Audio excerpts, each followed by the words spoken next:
Então, muito bom dia, boa tarde, boa noite, boa madrugada. Tá ajeitando ainda aqui luminosidade para ver o que é que dá para fazer assim, pá, tá pronto, tá legal. Bom dia, boa tarde, boa noite, senhoras, senhores, senhoritas. Essa aula é direcionada para os alunos do sexto ano do Colégio Afinizia Freire, disciplina é Artes. E a gente vai começar um capítulo novo hoje, que é o capítulo 5 sobre danças populares, a partir da página 96. Então, pega o livro didático de vocês, vamos acompanhando isso tudo aqui, a gente vai dialogando. Quer dizer, dialogando não dá exatamente, né? Porque não dá. Enfim, pega aqui, é minha garrafa de café, minha paixãozinha tá aqui. É porque ela fica balançando aqui na mesa e fica fazendo barulho. Mas a minha xícara está aqui, dos coraçõezinhos. Enfim, aí na página 96 a gente começa da seguinte forma. Tem 3 perguntas. Que danças populares brasileiras você conhece? Aí são, claro, são respostas pessoais, né? Além do movimento do corpo, que outros elementos estão presentes quando as pessoas se reúnem para esse tipo de dança? Que é para vocês poderem pensar a respeito das vestimentas, a respeito da música, da cerimônia em si, todo envolvimento, tudo que envolve essas danças populares voltados para questões tradicionais, questões da cultura, roupa, o contexto histórico do qual eles estão retratando naquele momento ali para aquelas danças populares e assim por diante, né? Música, traje tradicional, canto, cerimônia. E você gosta de dançar em roda? Professor, como assim dançar em roda? Dançar em cima do pneu? Não. Piada sem graça do professor, né? Dançar em roda é a dança de roda, né? Tipo, a dança em grupo. Não necessariamente vai fazer uma roda, todo mundo dançando ali, de repente alguém vai ali pro meio para dançar os funk. Não, é tipo, qualquer dança em grupo acaba sendo chamada de dança de roda, dança em roda, porque é algo que você vai estar sempre em contato com outras pessoas daquele mesmo grupo e vocês estarão fazendo passos ou iguais ou complementares, porque muitas dessas danças elas acabam sendo entre casais, por exemplo, então entre o que traga uma ideia de que existem dois conceitos diferentes, né? Dois elementos diferentes, ou dois grupos de elementos diferentes dentro daquela dança. Né?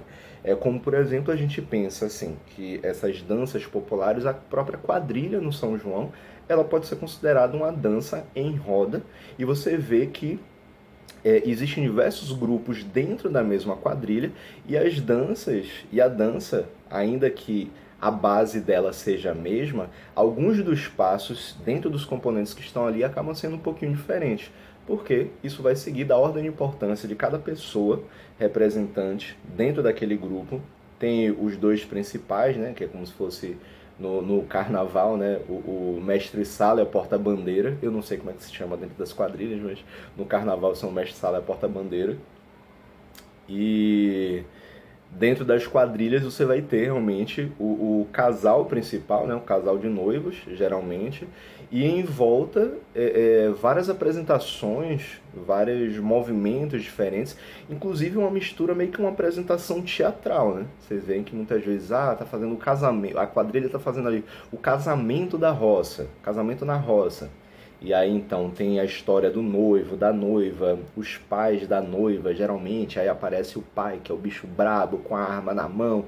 Mas você não vai casar com minha filha não, Lazarento. E aí tem essas várias movimentações que fazem parte dessas danças populares. Então a gente não pode nem dizer que a dança é exclusivamente uma dança.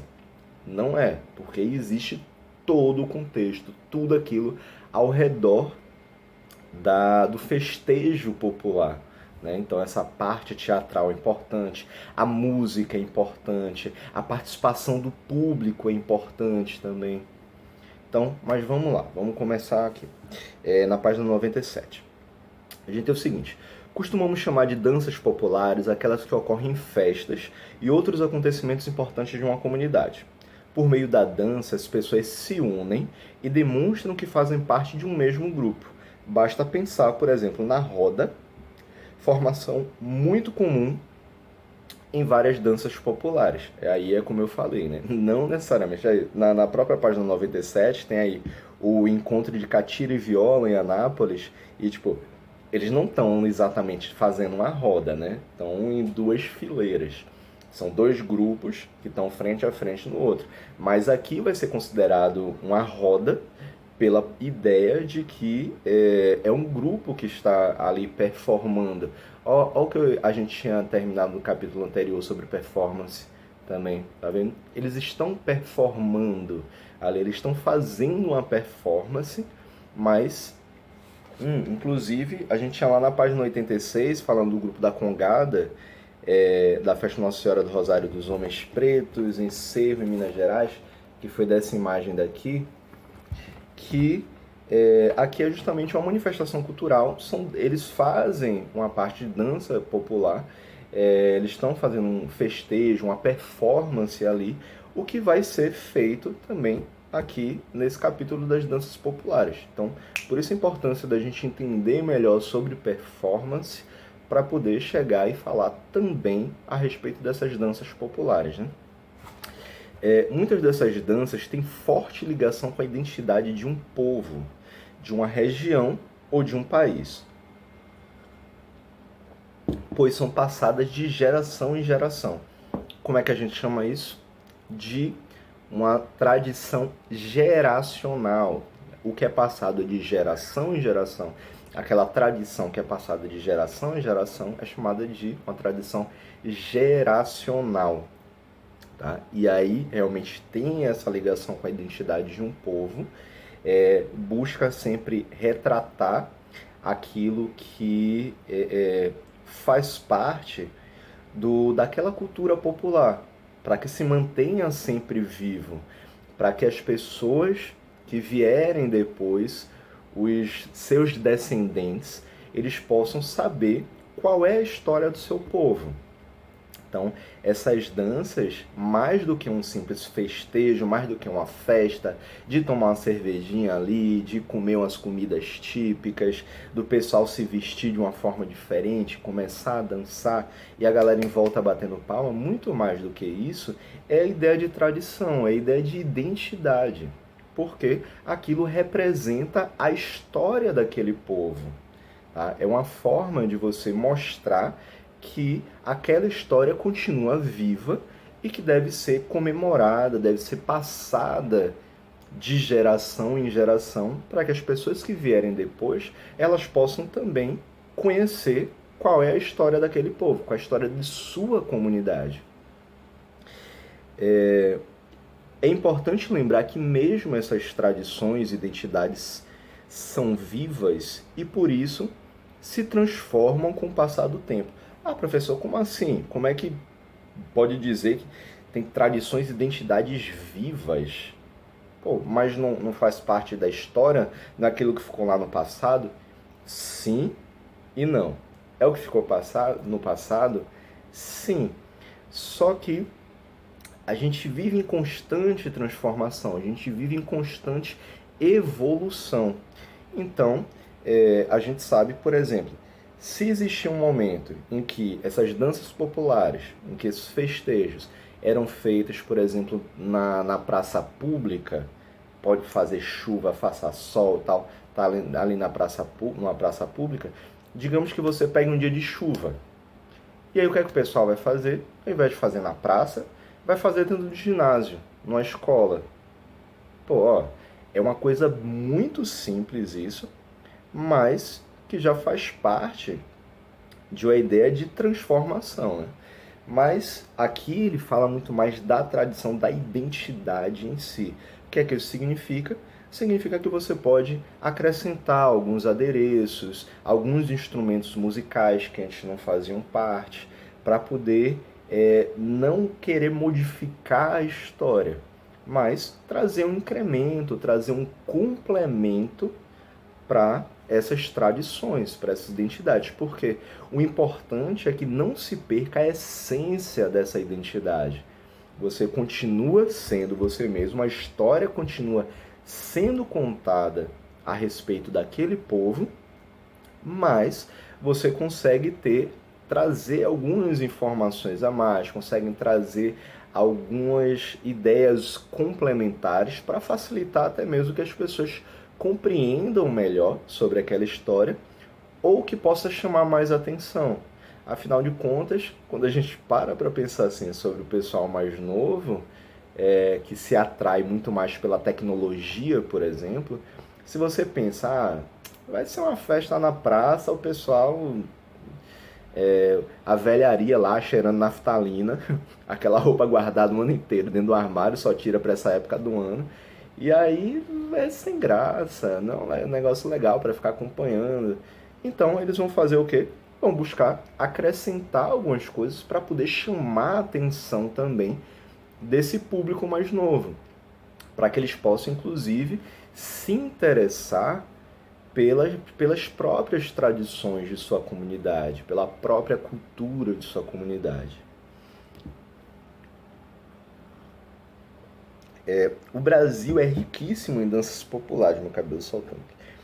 O Brasil é riquíssimo em danças populares que cada uma de suas 5 regiões tem uma expressiva variedade de danças e festas comemorativas. Por exemplo, a chimarrita e o fandango do sul.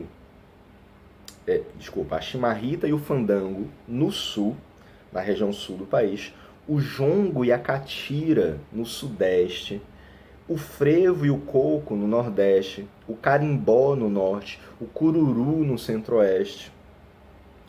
E aí, tem uma perguntinha aqui, né? Que vocês não vão precisar responder, mas você já dançou alguma dança popular do Brasil? Vocês conhecem essas danças populares? Já ouviu falar de alguma dessas? Já foi principalmente no interior do estado? Já assistiu a alguma apresentação? Ou então, quem já visitou outro estado? Quem não conhece o frevo? Como é que se dança um frevo? Principalmente lá em Olinda, em Pernambuco, né? O pessoal com as roupas bem enfeitadas, aquele guarda-chuvinha, né?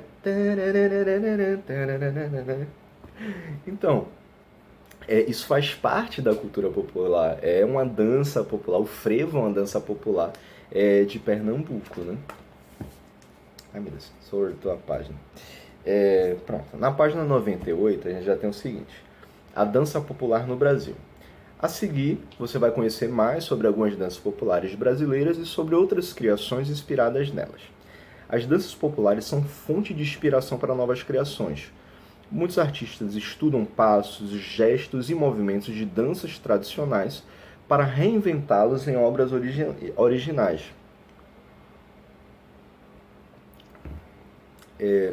Então, muitas vezes, esses artistas, esses dançarinos, coreógrafos, eles se aproveitam, eles pegam esses movimentos dessas danças, eles estudam esses movimentos dessas danças e eles fazem uma adaptação para poder levar para o teatro, para poder levar para o balé, até mesmo assim, como é que pode? Uma dança tradicional, de repente, que é aquilo que o pessoal dança nas ruas de paralelepípedo, e de repente você pega aquilo, transforma de um jeito e se torna um movimento de balé clássico, que é aquela coisa com aquela movimentação tão leve, tão bonita, bem diferente desses passos mais grossos do samba, por exemplo, que em muitos interiores, muitos festejos, muitas dessas festas populares, ao samba de roda, o samba de coco, samba de Angola, que é aquela coisa mais cheia de malemolência, realmente, mas é aquela coisa muito mais dinâmica, bem diferente do que é o balé. É como se uma coisa fosse extremamente rápida, enquanto que o balé estivesse fazendo aqueles movimentos bem leves. Então, como é que você pode conseguir pegar algo de lá do samba e trazer para o balé? Isso aí, quem vai fazer são esses coreógrafos. Então, eles estudam esses passos, os gestos, os movimentos dessas danças tradicionais para reinventá-las em obras originais. Eles pegam esse tipo de dança e faz uma adaptação para uma outra apresentação, para que ele possa bolar uma apresentação, né? Na aula espetáculo, naturalmente, teoria e jogo de uma dança brasileira, o dançarino e coreógrafo Antônio Nóbrega sintetiza suas investigações sobre as danças populares brasileiras. Aí, ó, dançarino e coreógrafo. Né? Qual a diferença, professor, entre dançarino e coreógrafo? O dançarino, geralmente, ele se limita a apresentar, a representar essa dança nos palcos. O coreógrafo é aquele que vai fazer esse estudo dos passos, dos gestos, dos movimentos, transformar isso numa dança e ensinar e passar isso justamente para os dançarinos. O coreógrafo também é um dançarino, sim, mas além de dançarino ele tem que ser coreógrafo porque ele faz todo esse estudo para conseguir essas adaptações. Ao longo de décadas de pesquisa sobre a cultura popular, ele identificou atitudes, posições de base e usos do ritmo que são comuns a várias danças do Brasil. O que são posições de base? Posição dos pés no chão e a forma de organizar o corpo mais adequadas para iniciar a dança. Posição de base pode ser também não somente ligado à dança, mas para vocês conseguirem lembrar assim mais fácil, quem faz karatê, quem faz judô, alguma arte marcial assim, né? Vocês fazem determinadas posições iniciais antes de começar a batalha, não é? Eu não conheço muito não, qualquer coisa vocês perguntam aí para Fabrício. Fabrício faz karatê, né? Fazia karatê pelo menos. Aí então, eu lembro que ano passado até nessa aula eu falei sobre isso, ele fez lá as posições, bacana. Então tem aquelas posições iniciais para que você possa começar o combate. Ou até mesmo, não precisa nem ser uma arte marcial, no boxe, sei lá, você já para assim, já faz essa posição de base, ou se arma, né? O pessoal fala assim, vá, se arma aí, vá, se arma aí, vá. É justamente essa posição inicial, é a posição de base. Nesse caso aqui é para a dança, né? Aquela posição inicial para depois de você começar a coreografar, começar a dança, começar a coreografia. Então, posições de base e uso do ritmo que são comuns a várias danças do Brasil. Outra característica que o espetáculo explora é o fato de que música e dança são intimamente ligadas na cultura popular. Isso daí, não somente dentro da cultura popular, mas se a gente pensar sobre qualquer estilo musical que peça dança, eles se ligam completamente. Claro, se a gente for falar de cultura popular, samba é uma expressão cultural espetacular, o forró é uma expressão cultural, o frevo é uma expressão cultural, o funk é uma expressão cultural também. Todos eles vão ter uma relação muito grande entre a música e a dança, né? Porque não adianta nada tá tocando um samba lá e você fazendo pose de rock and roll, tocando um funk e você querendo dançar valsa. Não dá, né? Então, existe essa ligação muito forte entre música e dança. Nóbrega também é músico. Cara, dançarino, coreógrafo, músico, quase um Leonardo da Vinci. Ele também é músico e utiliza esse conjunto de gestos e movimentos pesquisados em experiências com elementos de diferentes gêneros musicais. E aí ele mostra aqui, né, que tipo de música você imagina ao ver o passo que aparece na fotografia, só que logo do lado ele já diz, né? Antônio Nóbrega no espaço brincante, mostrando passos de frevo. Mas aí vocês podem imaginar, né? Olhar para essa imagem assim, pô, será que além do frevo, dá para dizer que esse movimento assim pode ser com algum outro tipo de dança? Eu, professor Vitor, eu já tinha falado meu nome no início da aula, acho que não, né, Vitor? Oi, eu sou Vitor, tá? Professor de arte, tá? Mas enfim, só de você olhar para essas imagens assim, ele está fazendo movimentos, posições de base relacionadas ao frevo, mas por que não olhar para essas posições assim e imaginar também, pô, o cara pode estar dançando, sabe o quê? breakdance, que é uma coisa completamente diferente do frevo. Mas, pela posição do corpo, pela forma que o corpo se movimenta, você traz diversas possibilidades. Então, de repente, até no próprio funk você consiga colocar algumas posições de dança, assim. Afinal de contas, como falou lá na página 97, essas tradições e identidades são vivas, por isso elas se transformam com o passar do tempo. A performance, que a gente falou no capítulo passado, funciona exatamente dessa mesma forma. Traz inúmeras possibilidades a partir daquilo que o performer, a pessoa que faz, que pratica essa performance, ela pode inventar e reinventar muitas coisas. Então, de repente, se você quiser dançar valsa enquanto está tocando um funk, pode dançar. Mas, claro, eu acho que vai ser uma dança um pouquinho mais rápida, né? Vai ter que fazer umas adaptações aí, né? Tem um movimento, por exemplo, para quem não conhece, talvez você já tenha ouvido falar, principalmente o pessoal conhece alguma coisa de balé, é Lago dos Cisnes. Lago dos Cisnes é uma das apresentações mais clássicas, mais bonitas do balé. E existem algumas pessoas que elas fazem essa apresentação do Lago dos Cisnes, que são passos de balé, mas fazendo uma adaptação, se utilizando de passos do breakdance. Professor, como assim? Como é que funciona isso? Então, ele faz essa adaptação, pega aquela música, só que ao invés de fazer aqueles movimentos mais leves e tudo, ele se utiliza desses passos que fazem parte da cultura do hip hop. Que interessante, que bacana, né? Você fazer esse tipo de adaptação, né?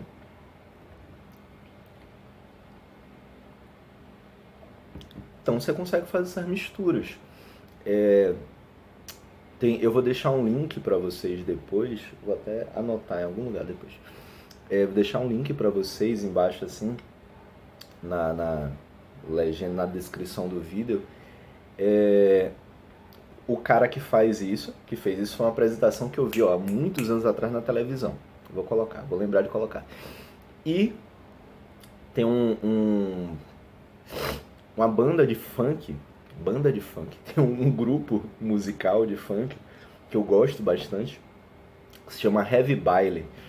E aí tem uma música deles que é toda instrumental.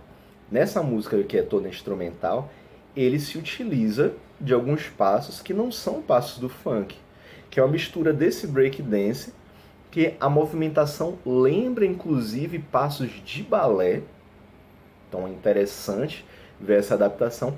E não somente isso, eles se utilizam não somente a batida do funk, né, aquela coisa assim mais eletrônica, eu sou péssimo para isso, mas eles colocam um instrumento musical chamado rabeca junto.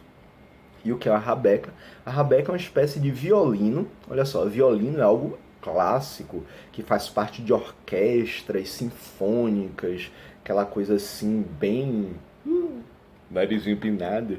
A rabeca é uma adaptação do violino para o Nordeste. É como se a gente fosse fazer uma comparação entre um violão e uma viola caipira, que tem o formato parecido, mas a sonoridade é diferente. A rabeca com violino é a mesma coisa.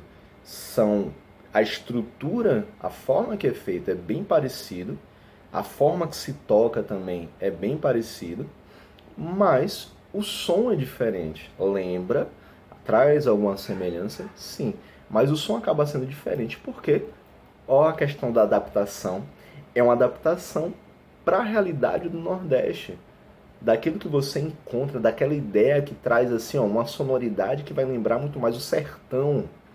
Então, isso também é uma questão de cultura, de tradição, de modificação, de adaptação, tá? E, para a gente finalizar por hoje, aqui é a página 99. Integradas em festas e comemorações, as danças populares vão muito além da movimentação do corpo ao som da música. É o caso da dança do pau de fitas, muito comum em várias regiões do Brasil.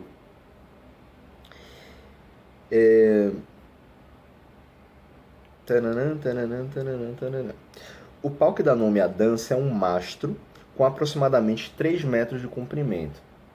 Tem em torno de 3 metros de altura. Lembra o pau de sebo? Geralmente a gente vê isso interior, naquelas brincadeiras interior que eles colocam alguma coisa, um dinheiro, alguma coisa assim lá na ponta, lá em cima, e essa tora de madeira, esse mastro, ele é todo encebado e a pessoa tenta chegar lá em cima.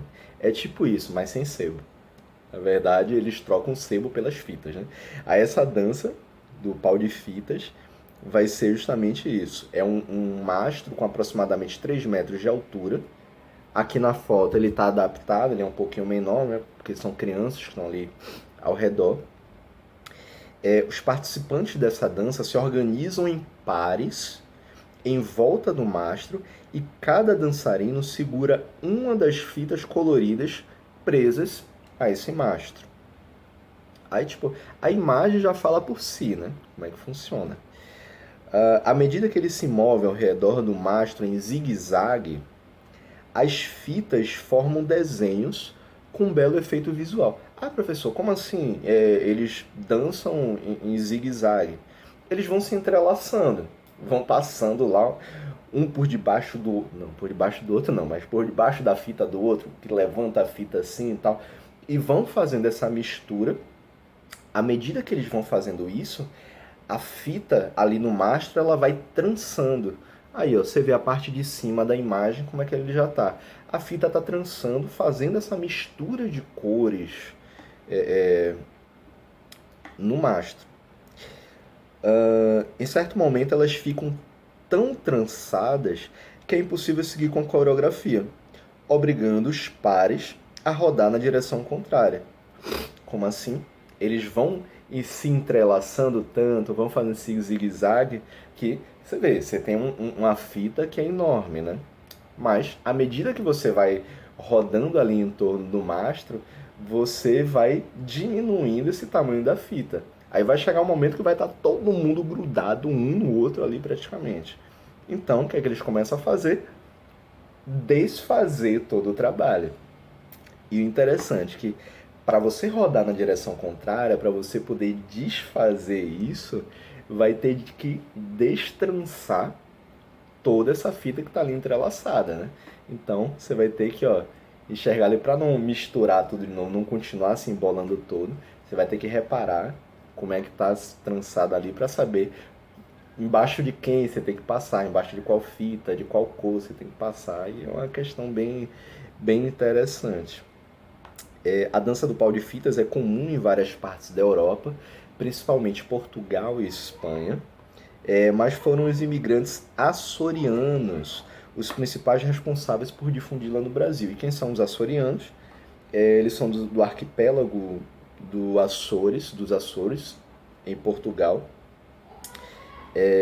que no século XVIII o governo português incentivou a imigração dos açorianos para o povoamento da atual região sul do Brasil.